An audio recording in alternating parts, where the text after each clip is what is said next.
Lucy,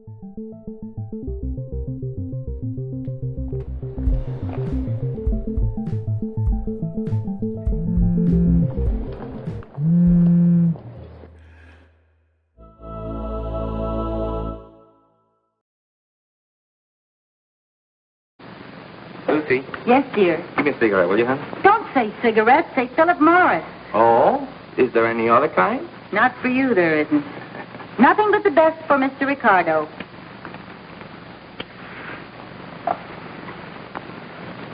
Thank you. Lucy, you're so good to me. La clope. Ouais, pareil, la clope. Fumer, travailler. Là, clairement, la café et cigarette. Faut pas arrêter. Travail. Oui. Je fume. Peut-être à l'alcool, oui. Je bois aussi de l'alcool. La clope. Au café, la bière. Cigarette. Le café. Le café. On est sur un site universitaire. L'addiction se définit comme une dépendance d'une personne à une substance ou à une certaine activité qui génère du plaisir et dont la personne ne peut pas se passer même si elle essaye. On pense souvent d'emblée aux substances, mais il y a beaucoup d'autres choses auxquelles le sexe, par exemple, on peut être aussi addict. Je pense qu'il y a d'un côté l'addiction à certaines substances, que ce soit le café, d'autres substances qui aident à étudier mieux ou qui aident à se relaxer, etc.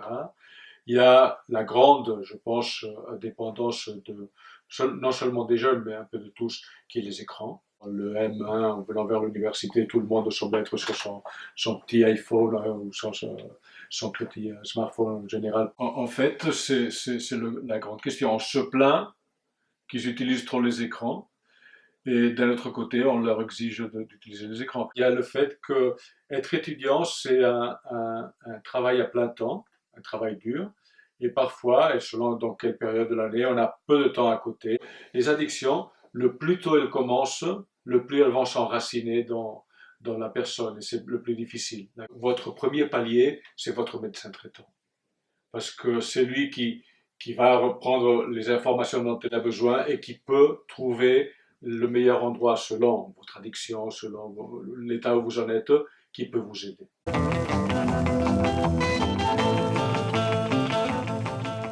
MDMA. Pas moi. Non, non. Ritaline. Drogue. Ouais, c'est bien ça. Ouais. Non, Cannabis. Weed.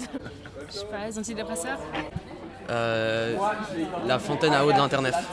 Mais la plupart des étudiants, et des jeunes en général, il faut dire, vont très bien. Yann Pichon, j'ai 25 ans et je suis coach pour l'équipe des filles du Lucchini Hockey depuis une saison maintenant. J'ai commencé à jouer quand j'étais petite. On a eu un tournoi de fun tournament à l'école. Et comme ça, j'ai commencé, j'ai bien aimé le sport. Comme je fais aussi du tennis, c'est très individuel et j'adore jouer dans une équipe. Et vraiment, même si on doit se lever tôt, le dimanche, c'est cool de pouvoir aller quelque part avec ton équipe. Et oui, ça te donne un bon sentiment d'être intégré et tout ça. Donc je suis président du Lucchini Hockey après l'avoir en fait mis sur pied en 2002. Il y a 10 équipes au total, en passant par les juniors jusqu'aux adultes. Et puis il y a une équipe fille et on a 2 écoles de hockey pour les plus petits. En fait, le hockey, il y a très peu de joueurs professionnels qui font ça à 100%. Parce que ça ne paye pas du tout, alors c'est difficile. Il y a beaucoup de gens qui sont des étudiants en même temps ou qui travaillent peut-être 50% et on cherche toujours des sponsors. Alors en Suisse, si on prend l'ensemble de la Suisse, il y a majoritairement donc, la Suisse allemande, où là c'est même très populaire depuis les années déjà 90. En Suisse romande, ça commence très gentiment à être un tout petit peu plus populaire. Je ne crois pas qu'il y ait de différence entre les garçons et les filles, personnellement. Juste, même peut-être au contraire, parce qu'il y a moins de filles qui exercent le sport, c'est plus facile d'entrer dans une équipe. C'est un peu plus difficile à gérer au niveau des émotions et la sensibilité. Elles vont pas réagir la même chose qu'avec des juniors, ou ce qui est normal, mais même qu'avec des hommes. Les hommes, on peut être plus rentre dedans, si on veut bien. Les filles, c'est un peu plus compliqué. On a un jeu qui est un peu plus rapide chez les hommes de façon naturelle, humainement parlant, enfin physiquement parlant, on est fait différemment, donc le jeu est un peu plus rapide. Après, le jeu reste le même, peut-être elles sont plus vicieuses entre elles. Il y a quelques années en arrière, on avait des juniors B spécifiquement filles, et c'était extrêmement positif pour justement valoriser, pour voir émerger des filles après au niveau adulte. À un moment donné, il fallait mettre des priorités. Ben voilà, on était obligé de dire ok, on se concentre d'abord sur le côté masculin, après on essaye de pousser du côté des filles. Si des filles sont intéressées à rejoindre ce groupe, c'est une équipe motivée, une équipe dynamique, donc c'est avec plaisir qu'on les accepte.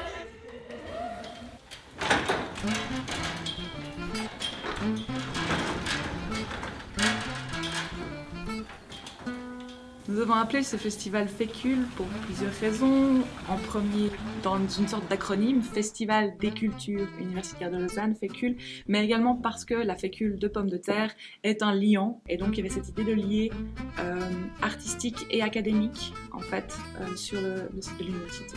Avant le Fécule, le Bureau des affaires culturelles de l'Université de Lausanne avait créé le FTUL, le Festival de théâtre universitaire, qui était basé uniquement sur le théâtre. Mais on s'est très vite rendu compte que c'était qu'une petite partie de la création artistique étudiante sur le campus. Donc on a décidé de créer le Fécule, le Festival des cultures universitaires. Le Fécule a essentiellement lieu au théâtre La Grange de Rigny, en partie dans le foyer, mais majoritairement dans la salle de spectacle. On a un événement hors les murs à l'espace Saint-Martin de Lausanne. Le Fécule aura lieu du 24 avril au 6 mai 2017 et les billets sont au prix de 5 francs et on peut bénéficier d'un abonnement pour 15 francs pour l'entièreté du festival. Cette édition est spéciale parce que ce sont les 10 ans du Fécule sous sa forme actuelle.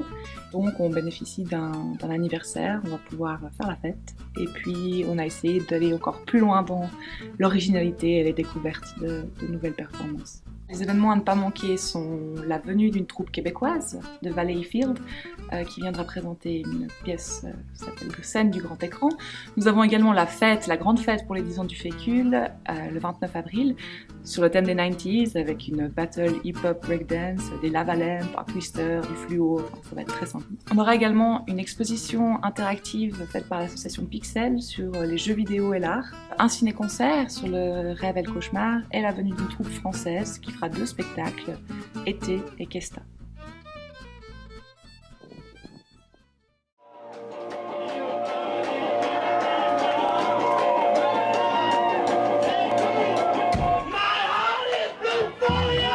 Unilive, c'est un festival de musique qui revient le 4 mai 2017 pour la 5e fois devant l'Internet. C'est organisé par des étudiants du campus de l'UNIL, donc de différentes facultés, à peu près tous représentés au sein du comité. Le but du festival, c'est vraiment de pouvoir rassembler tous les étudiants de l'UNI pour une soirée à un endroit.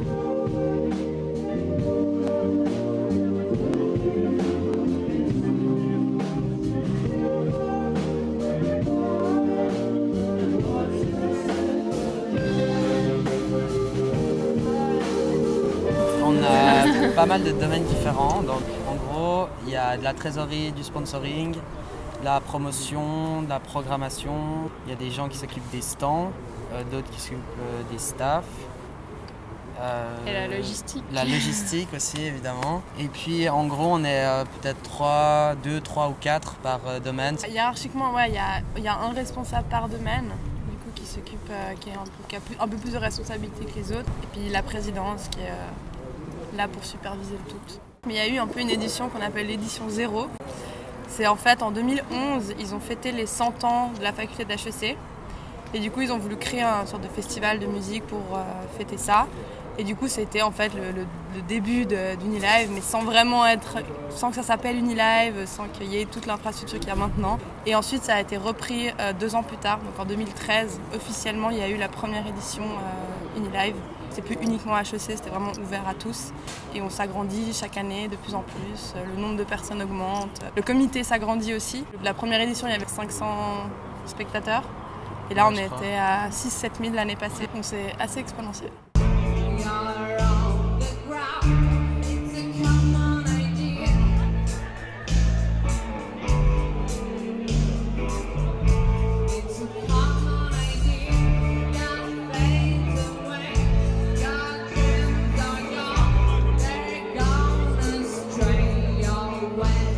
On fait d'autres événements, principalement le tremplin. En fait, c'est un concours d'artistes où il y a 4 groupes qui jouent à Zelig et on en sélectionne 2 pour aller jouer au festival. Et on fait aussi la Before où en fait on propose aux gens à la fin des cours de venir boire un verre, écouter un peu de musique. Et c'est une collaboration avec la FAE aussi. Cette année, on allait aussi faire une after au D après Unilive. C'était la nouveauté de l'année.